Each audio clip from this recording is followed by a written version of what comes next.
Okay, so good morning, everyone. Good morning to our third webinar of this series of webinars, and welcome to Supervised Production in Robotic Shop Floors put on the DIH².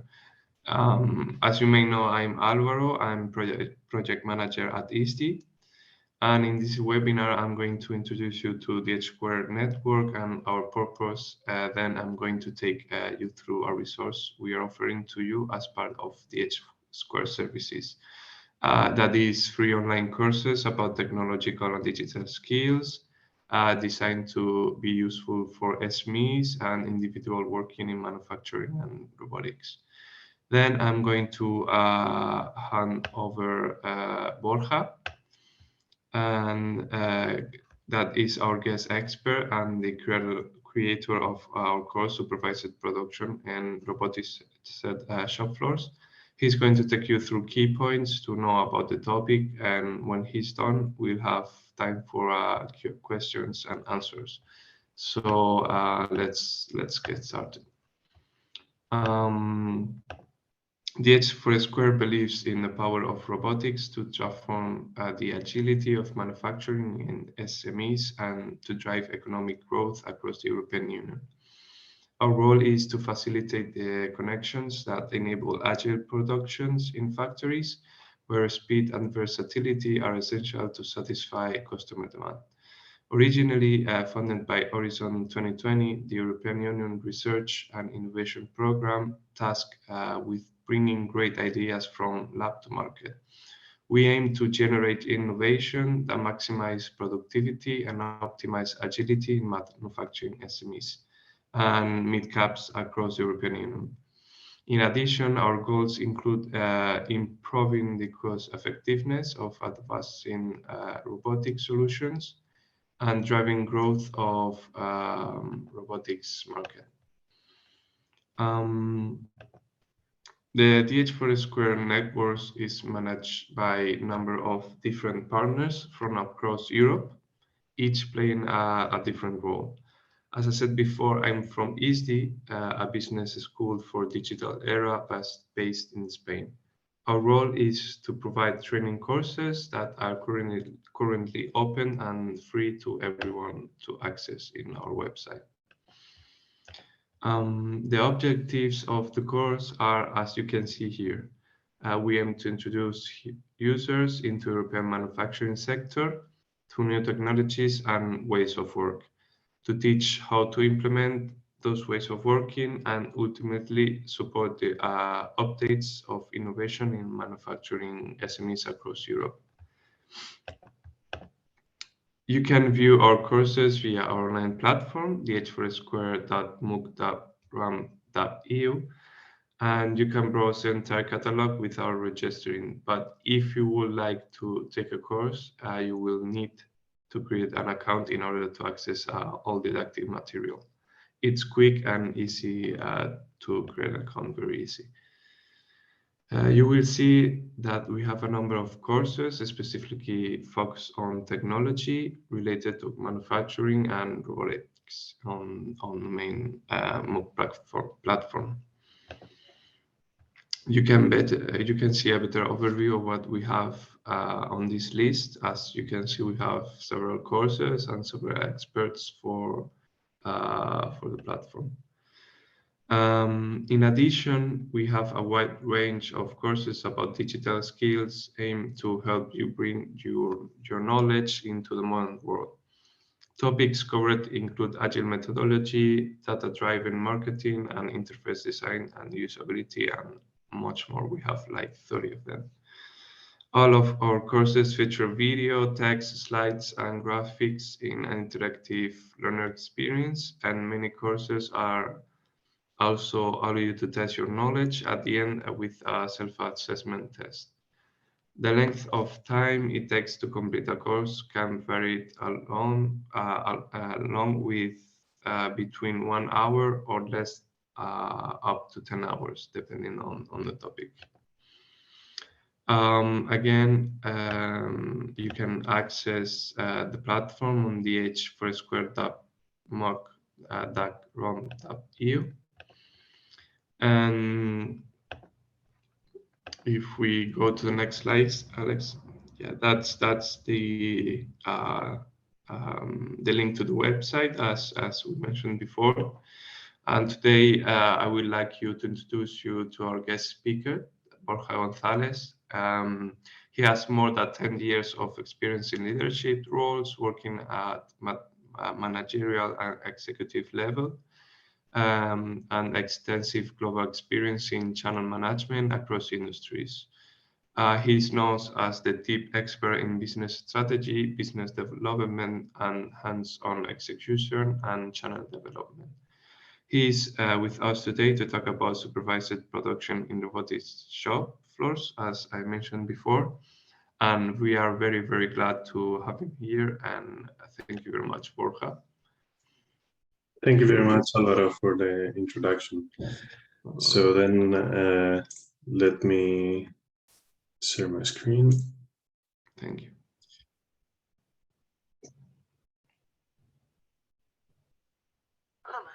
You see my screen, right? Yes, perfectly. Okay. So today we will talk about a little bit the cores, the contents, but first of all, in order to understand why supervised production is important, there is a much earlier step, which is why is automation important, right? Because nowadays there are a number of things happening in the world that is boosting automation as a whole.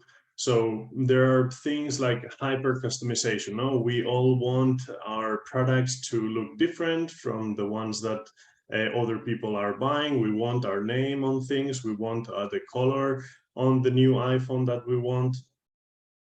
So of course the customers needing something that it's tailor made for them, it requires that the production adapts to this huge complexity, no, that it brings.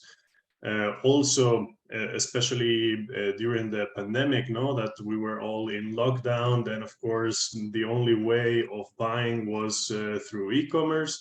So there was, although e-commerce was previously growing, of course, it exponentially grew during this time. Now it's slowing down a bit, but of course it's still something that that keeps growing. So of course, adapt to the e-commerce way of buying and interacting with customers. It's very important that all the systems are prepared for such environment.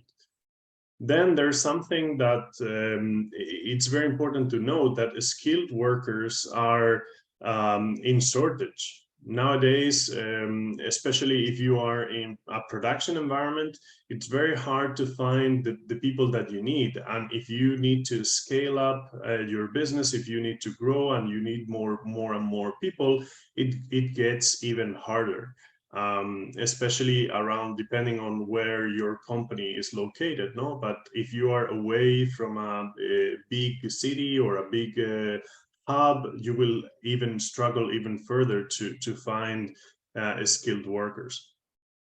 And then lastly, something with all the climate change and all the things that we need to do to improve the health of our planet and our own health, sustainability, health and hygiene with food products, etc.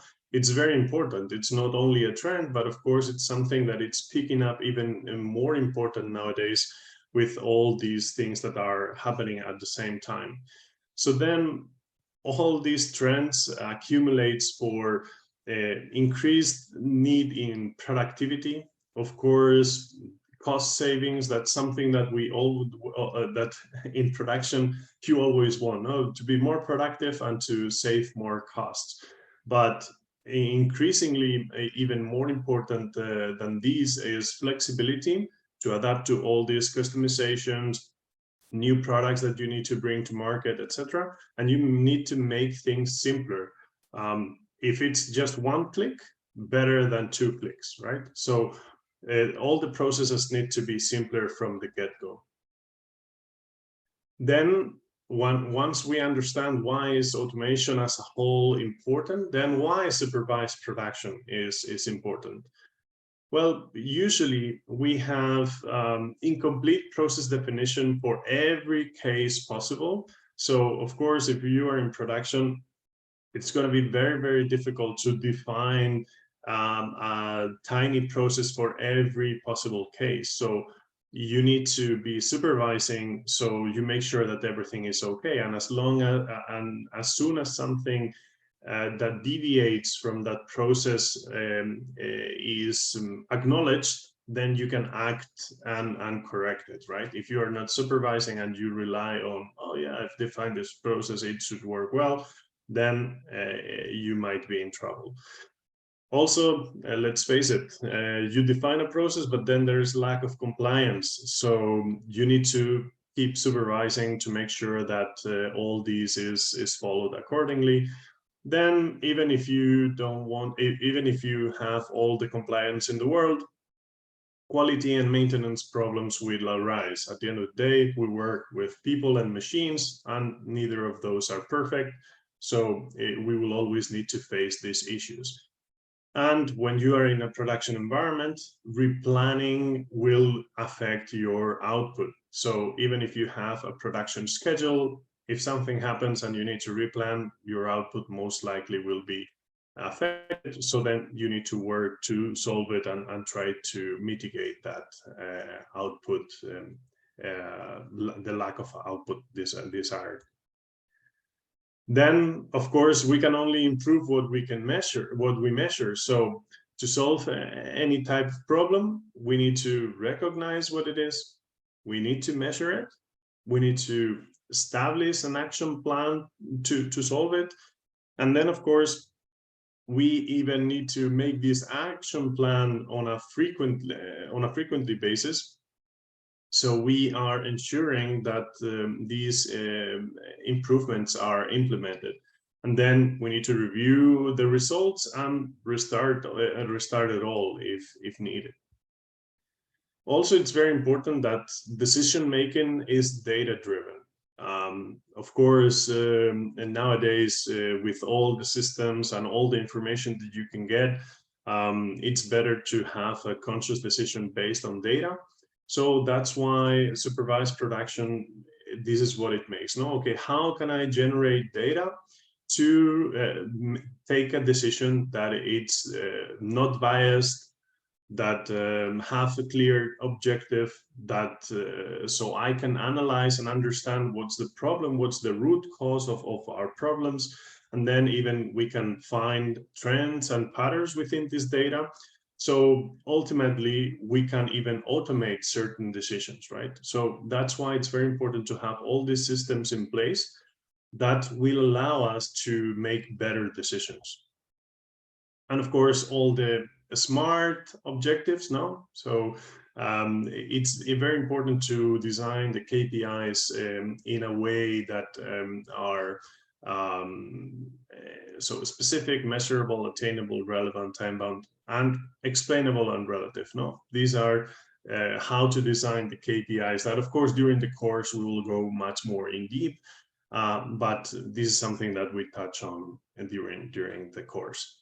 Some more course contents. We will be touching on what's a SCADA, what's an MES, and what's an ERP, but not only that, how to take the most out of them and why are they important. We have the automation pyramid, in this case, in supervision, right? So we have these 5 layers that goes from the very base of the pyramid, which is all the hardware and sensors that we have, all the way up to the ERP, which is the system that gathers all this information and lets the management understand what's happening and what decisions they should be taken. Just, I'll touch a little bit on each of the layers so you understand a little bit more, but of course, during the course, it will be much more detailed than this. The production floor, layer 5. This is just roughly, so measuring instruments such as flow meters, level switches, proximity switches, etc. These are the main elements that will ensure the quality of the data. And then we have other hardware like valves, pumps, or other instruments that keep variables with allowable parameters. So when you want specific things to happen. And then you have communication protocols, which allow the field layer to talk to the next layer, which is the control layer. Then if we move up, we have the layer 4, which would be the manipulation of devices that execute the physical work. And then these are, for example, the PLCs, the programmable logic controllers. And when that is not enough, it can also be replaced with distributed control systems, with DSCs. If we move up another layer, then we have the data acquisition, or SCADA, which is this layer processes the data that is monitored through user interfaces. Then this data is stored in databases. And SCADA is typically used to control multiple machines in complex processes. And the TVs, let's say, where you visualize this data on the shop floor would be through the HMIs, human machine interfaces, that are the ones to provide visualization and modification capabilities. Then the second layer would be the MES, Manufacturing Execution System, that basically handles all the aspects on the production floor, and these are used by all manufacturing workers. So basically, like the system that governs the shop floor, let's say. And these gives you manufacturing indicators, it controls the quality, traceability, and planning of resources in the production area. And then if we move up to the top layer, this would be the ERP. And the ERP basically is for the management, where it provides monitoring, reporting, and control for the entire corporation. So this is basically with, well, all the invoicing, ordering processes, and things like this happen. If we go a little bit further, during the course, we will see the data analysis, revision, and improvement. So as we mentioned earlier, we want action-based data, something that it's actionable, something that tells us, okay, something, and then we can react on it and be more proactive with what's happening in our shop floor. So, for example, we want to analyze the bottlenecks or problematic areas. So where does the data show that production is slowed down? Once the bottleneck is found, the analysis not only of only direct data, but also metadata. Do problems appear always in the same time frame? For example, at night? Are the people involved always, or many times is the same? Maybe the process is unknown, or maybe the person is not adhering to the process. Or are the machines involved always, or many times are the same machines that have these problems? So with all these, if we have the right systems in place, we should be able to answer all these questions and analyze what's really happening. So there are two main methods that during the course we explain a little bit more, and they are very elaborate. So we will go over two classic methods: the theory of constraints and root cause analysis. Both also are not single case. They both have their own ramifications, and for root cause analysis, you have many different methods. I think during the course we go over 4 or 5 of them, like the 5 whys and some others. So it's really interesting to understand, okay, how can I come to the conclusion of what's really happening without any bias, and understanding the data that is getting in front of me. And then the new trends and technologies on supervision. Well, this is not new per se, but of course it's still growing, and new technologies and new developments are arising from the big data and IoT. And of course, it's very important that we are always up to date on what's coming out, because it might allow us to surpass some certain limitations that we have today, or even make our processes even simpler. So that's why it's an ever-evolving space and very exciting. And we will go a little bit over this during the course. Again, it's still not super widely implemented and only in limited scopes, because it's still, okay, gathering and creating data, it's easy, let's say. Once you have the systems in place, data will start flowing. How to treat this data and what to do with it, it's another story. That's where you have all these data scientists, all the big data software that allows you to really create dashboards around it and do things with data, but still unstructured data, it's very hard to deal with. But basically, these are two independent technologies, but they are inseparable. With IoT, you collect the large amounts of data, and then with big data as such, what you do is to efficiently store or process these data. Then we will also go over digital twin. This is something also very interesting that it's again picking up in the past years, is getting tons of improvement, tons of new softwares that allows you to do the perfect twin and that it's usable. And we will go over some of the use cases that the digital twin nowadays mostly have. One of those is product design. So you can do virtual prototypes during the design phase. It can cost you, it can save costs for physical prototypes.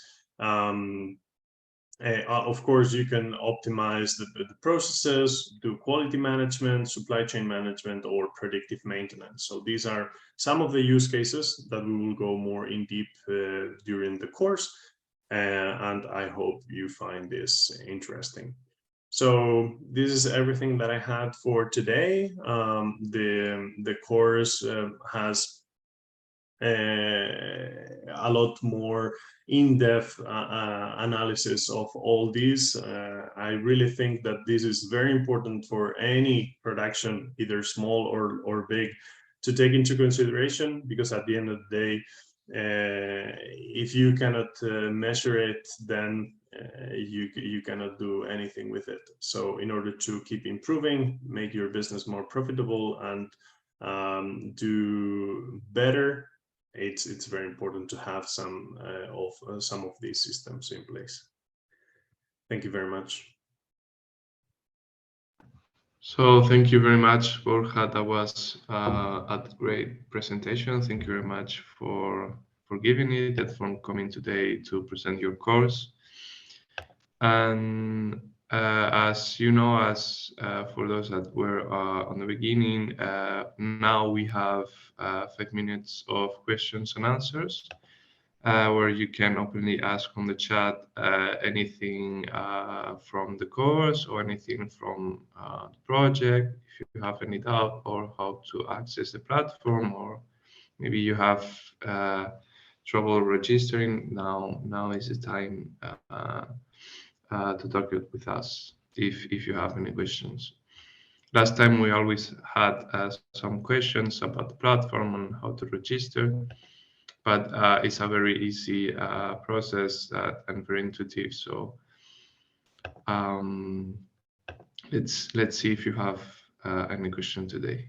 We'll give like 5 minutes or so you have time to write it.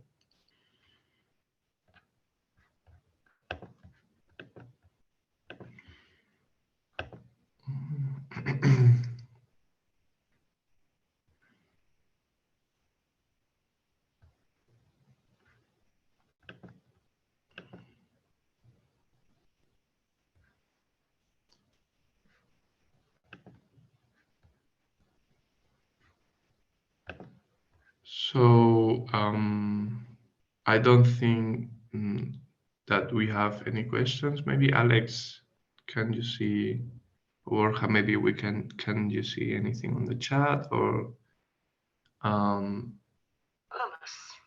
Okay, so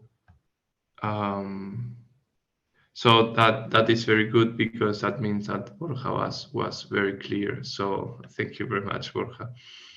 And so if we don't have any questions, we can now, please, Alex, there is. So please stay tuned for more webinars. There are coming several more of them.